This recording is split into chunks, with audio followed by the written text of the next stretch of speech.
Chapter 8. Ananda, each of these categories of beings is replete with all 12 kinds of upside-down states. Just as pressing on one's eye produces a variety of flower-like images, with the inversion of wonderful perfection, pure understanding of the true mind becomes glutted with false and random thoughts. Now, as you cultivate towards certification to the samadhi of Buddha, you will go through 3 gradual stages in order to get rid of the basic cause of these random thoughts. They work in just the way that hot water mixed with the ashes of incense cleanse a vessel that has held poisonous honey. Afterwards, such a vessel can be used to store sweet dew. What are the 3 gradual stages? The first is to correct one's habits by getting rid of the aiding causes. The second is to truly cultivate to cut out the very essence of karmic offenses. The third is to increase one's vigor to prevent the manifestation of karma. What are the aiding causes? Ananda, the 12 categories of beings in this world are not incomplete in themselves, but depend on 4 kinds of eating, that is, eating by portions, eating by contact, eating by thought, and eating by consciousness. Therefore, the Buddha said that all beings must eat to live. Ananda, all beings can live if they eat what is fresh, and they will die if they take poison.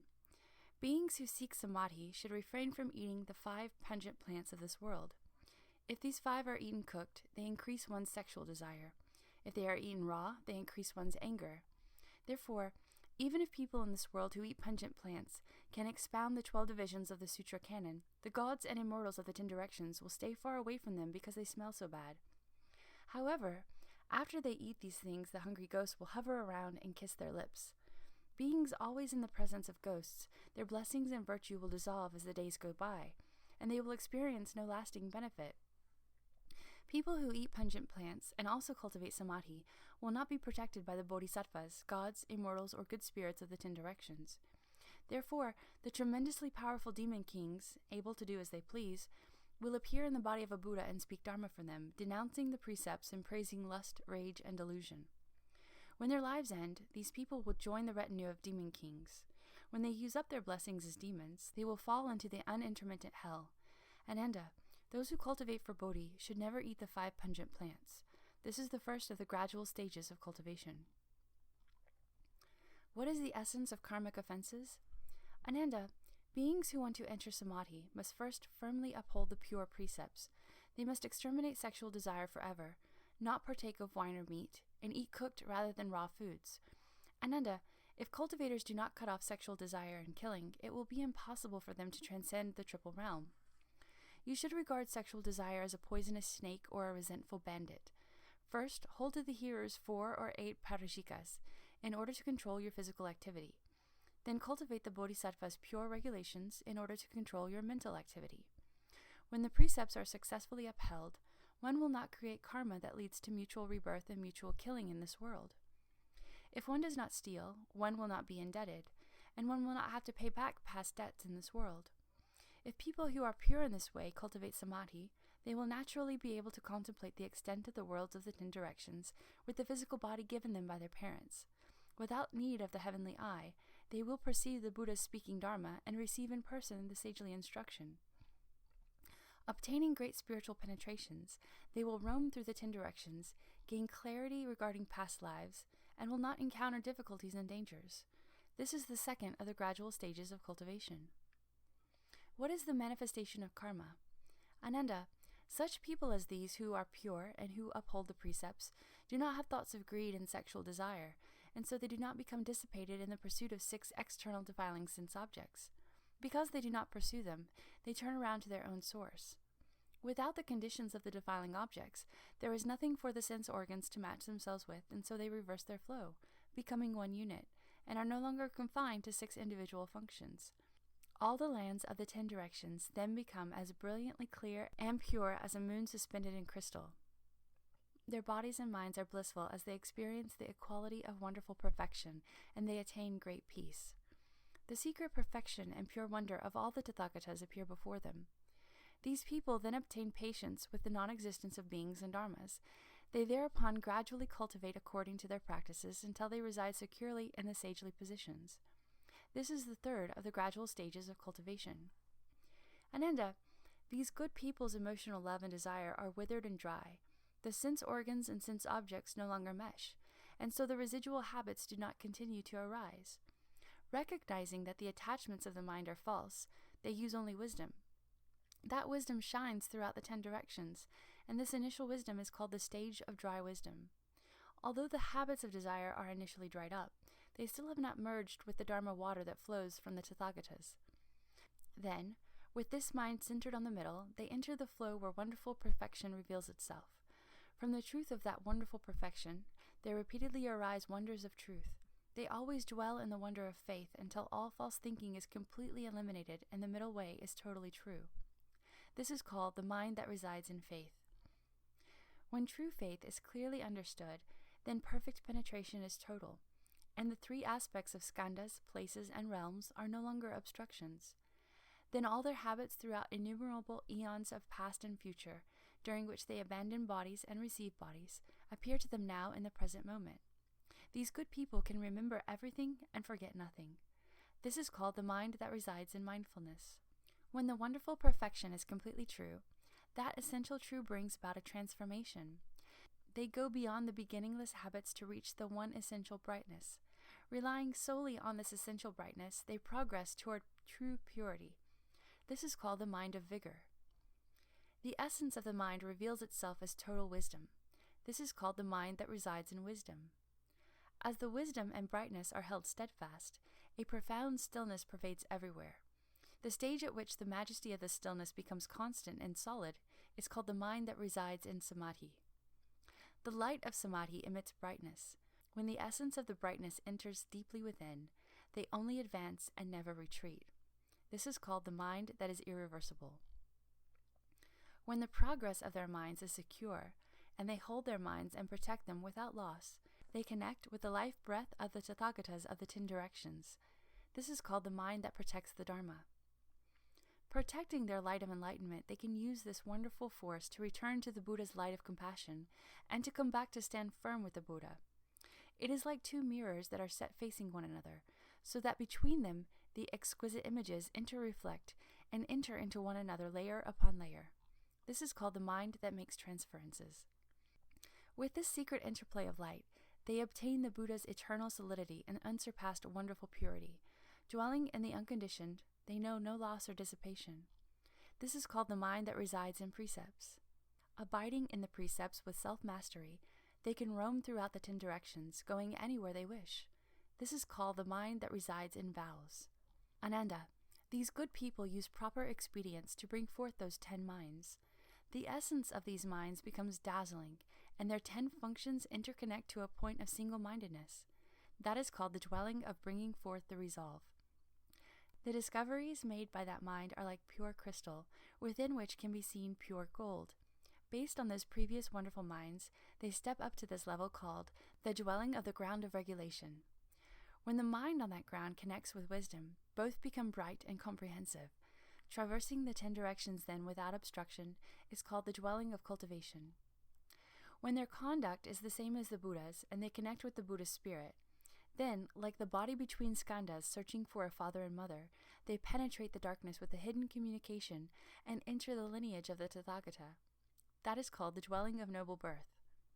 Since they ride in the womb of the way, they are heirs to enlightenment, just as a mature fetus has developed all human features. That is called the dwelling that is endowed with skill and means. Their physical appearances become those of Buddhas, and their minds the same as well. That is called dwelling in the proper mind.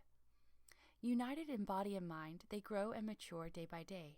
That is called dwelling in irreversibility. With the efficacious appearance of 10 bodies, which are simultaneously perfected, they are dwelling as pure youth. Completely developed, they leave the womb and become sons of the Buddha. That is dwelling as a Dharma prince, reaching the fullness of adulthood. They are like a chosen prince to whom a mighty king turns over the affairs of state. Eventually, that eldest son of the Kshatriya king will be ceremoniously anointed on the crown of the head. That is called dwelling and anointing the crown of the head.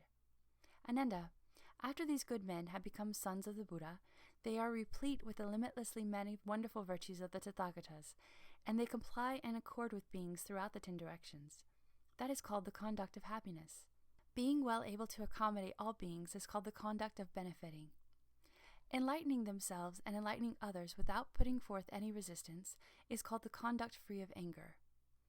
Then they undergo birth in various forms continuously to the bounds of the future.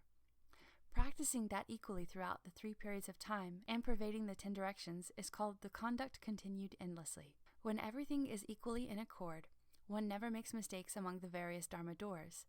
That is called the conduct of freedom from deluded confusion. Then, within what is identical, myriad differences appear. Yet within the different appearances, an identity can be perceived. That is called the conduct of wholesome manifestation. That continues until it includes all particles of dust that fill up empty space throughout the 10 directions. In each and every mode of dust, there appear the worlds of the 10 directions, and yet the appearance of dust motes and the appearance of worlds do not interfere with one another. That is called the conduct of non-attachment. Everything that appears before one becomes a foremost paramita. That is called the conduct of veneration. With such perfect fusion, one can model oneself after all the Buddhas of the 10 directions. That is called the conduct based on wholesome dharmas. As each and every one of those becomes pure and without outflows, they merge into a singular path, unconditioned. That is the essence of nature. That is called the conduct of reality. Ananda. When these good men, replete with spiritual penetrations, have done the Buddha's work and are totally pure and absolutely true, they can remain distant from obstacles and calamities. Then they take beings across without being attached to the idea of taking them across. They direct the unconditioned mind toward the path of nirvana. That is called the transference of saving and protecting living beings while apart from the appearance of living beings. Destroying what should be destroyed and remaining far removed from what should be left behind is called the transference of indestructibility. Fundamental enlightenment is profound indeed, and enlightenment on a level with Buddha's enlightenment, that is called the transference of sameness with all Buddhas. When absolute truth is discovered, their level is like the level of Buddhas. That is called the transference of reaching all places. Worlds and Tathagatas include one another without any obstruction. That is called the transference of a treasury of inexhaustible merit and virtue. Since their level is like the Buddhas, each and every cause they create at that level is pure. Based on the dispersing of such causes, they go straight down the path to nirvana. That is called the transference of the good roots of following what is basically identical. When true roots are set down, then all beings in the 10 directions are my own nature. Not a single being is lost, and this nature is successfully perfected. That is called the transference of following the impartial contemplation of all beings. Being identical with all dharmas, yet apart from all phenomena, they are not attached to either the identity or the separation. That is called the transference of the appearance of true suchness. That which is thus is truly obtained, and there is no obstruction throughout the 10 directions. That is called the transference of the unfettered liberation. When the virtue of the nature is perfectly realized, the boundaries of the Dharma realm are destroyed. That is called the transference of the limitless of the Dharma realm. Ananda, when these good men have completely purified these 41 minds, they further accomplish 4 kinds of wonderfully perfect aiding practices. The enlightenment of a Buddha is just about to become a function of their own minds. It is on the verge of emerging, but has not yet emerged, and so it can be compared to the point just before wood ignites when it is drilled to produce fire. That is called the level of heat. They continue on with their own minds to tread where the Buddhas tread, as if relying and yet not. It is as if they were climbing a lofty mountain to the point where their bodies are in space, but there remains a slight obstruction beneath them. That is called the level of the summit. When the mind and the Buddha are two and yet the same, they have well obtained the middle way. They are like someone who endures something when it seems impossible to either hold it in or let it go. That is called the level of patience. When numbers and limits are gone, no such designations as the middle way or as confusion and enlightenment are made. That is called the level of being first in the world. Ananda, these good men have successfully penetrated through to great Bodhi. Their enlightenment reaches through to the Tathagatas. They have fathomed the state of Buddhahood. That is called the ground of happiness. The differences enter into identity. Even the notion of identity is gone. That is called the ground of leaving filth. At the point of ultimate purity, brightness comes forth. That is called the ground of emitting light. When the brightness becomes ultimate, enlightenment is full. That is called the ground of blazing wisdom. No identity or difference can be attained. That is called the ground of invincibility. With unconditioned true suchness, the nature is spotless, and brightness is revealed. That is called the ground of manifestation. Coming to the farthest limits of true suchness is called the ground of traveling far. The single mind of true suchness is called the ground of immovability. Bringing forth the function of true suchness is called the ground of good wisdom. Ananda, all Bodhisattvas beyond this point have completed their cultivation and have perfected their merit and virtue, and so this ground is called the level of cultivation. Then a wonderful cloud of compassion hovers over the sea of nirvana. That is called the ground of the Dharma cloud. The Tathagatas counter the flow as the Bodhisattvas thus reach this point through compliance with practice. Their enlightenment is about to meet that of the Buddhas. It is therefore called equal enlightenment.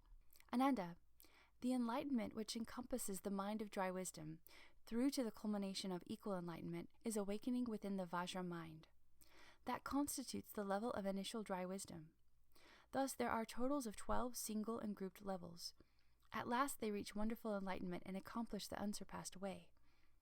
At all these levels they use Vajra contemplation of 10 profound analogies for the ways in which things are like an illusion. In Shamatha, they use the Tathagata's Vipassana to cultivate them purely, to be certified to them, and to gradually enter them more and more deeply. Ananda, because they put to use the 3 means of advancement throughout all of them, they are well able to accomplish the 55 stages of the true Bodhi path. This manner of contemplation is called proper contemplation. Contemplation other than this is called deviant contemplation. Then Dharma Prince Manjushri arose from his seat, and in the midst of the assembly he bowed at the Buddha's feet and said to the Buddha, "What is the name of this sutra, and how should we and all beings uphold it?" The Buddha told Manjushri, "This sutra is called the Crown of Great Buddha, Siddhatapatra, the unsurpassed precious seal and pure, clear, ocean-like eye of the Tathagatas of the 10 directions.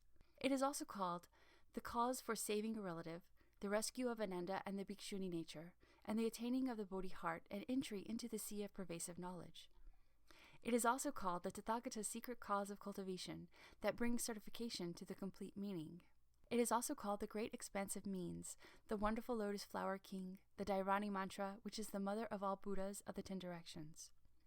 It is also called the foremost Shurangama, sections and phrases for anointing the crown of the head and all Bodhisattvas' myriad practices. Thus should you respectfully uphold it."